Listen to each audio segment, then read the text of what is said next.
Hi, Lance here again. Thought it'd be interesting to take a look at how I paint this realistic water on this 12 by 16 scene. If you're interested in painting water, let's take a look. So as we start here, let me just say, if you're not familiar with my painting process, I stick to a 3-phase process. Those phases include the block in, a modeling phase, and finally the detail phase. Each layer upon each will build upon the next layer so that when we get to the final layer, the detail phase, we've reached a point where we're happy with the realistic nature of the painting. So if you're familiar with my work or our videos that we've posted before, you'll know with this first block-in phase, I'm just looking for general shapes, and big colors. What I mean by that is I've already sketched out my scene onto the canvas. Now I'm coming in to just fill the entire canvas up with color. I'm going to be placing kind of a medium tone or medium range on the color. I'm not looking for specific details on one in particular thing. I just want to be able to fill the canvas with color. That way with the next consecutive layers and phases, I'll be able to build upon that until we reach that final point.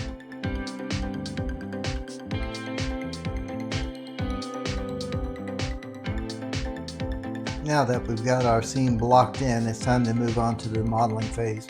During this phase, I generally will try to redefine the colors that I'm working with, redefine the shapes, and get them more closer to where I want them to be for our end painting. Still not looking for details or specificities here, but we are looking for a more refined layer of paint. While we watch the rest of this modeling play out, let me just ask, if you're not part of the channel already, be sure to hit that subscribe button, hit the notification. Likes and comments are always appreciated. Now it's time to get on to the good stuff. Let's detail out some realistic water. I've went ahead and slowed the frames down a little bit for us so we can take a look at this specific area. This is one of the areas that we're going to focus our details on later in just a bit. However, we are still in the modeling phase, but I'm cleaning this up. I'm redefining this area where it's going to be the ripples in the water that's going to be needed the most focus when we hit the details. So as you can see, I'm just cleaning this area up, so here in a second we can add the details and we can explain it thoroughly.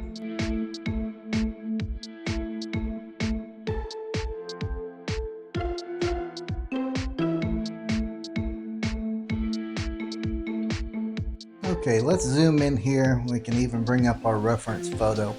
What we're trying to do with this particular area, since it is the primary focus of this video, is this particular area is going to have the ripples, as you can see from the reference. So how do we create this effect in a 2D environment on painting, on canvas? Well, it's really simple, and the way we're going to do it is we're going to use the surrounding colors of the water that we see in the picture. You'll see 4 or 5 different colors here. I'll mark them on the reference for us. But we're going to take each one of these colors and we're going to apply it to this area.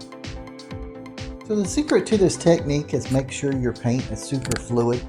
And how I achieve that is after I mix up the paint, the colors that I want, I'll use a little paint thinner or Gamsol to that and get them to where they flow quite easily on the canvas. And what I'll do then is I'll take either a script liner or a really fine brush. And what we need to do is with each color, we're going to add color into each other.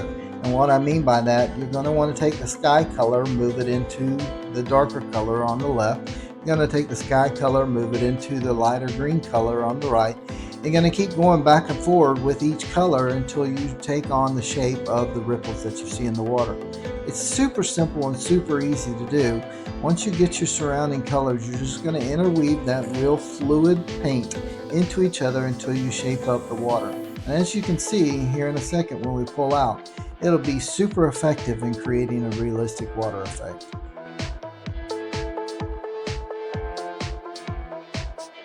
Finally, we get to the details. These are the real details in the final cut of the piece. Previously, we were just reconstructing during that modeling phase, still using the same technique, but when we get into this stage, we're going to use the details to where when we walk away, it's going to look alive. It's going to be realistic, and we're going to achieve, for this particular area at least, the best water that we can.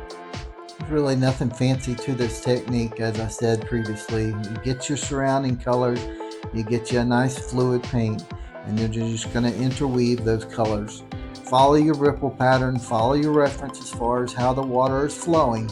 But this technique will give you the most expression and the most realistic water that you can achieve, because it's underlying all the different values which water represents. Anytime there's a ripple, you're going to have reflections. You see a little bit of sky coming through. You're going to see some of that leaf pattern coming through. Just interweave those paint strokes until you form up the water and make it look the best that we can according to our reference.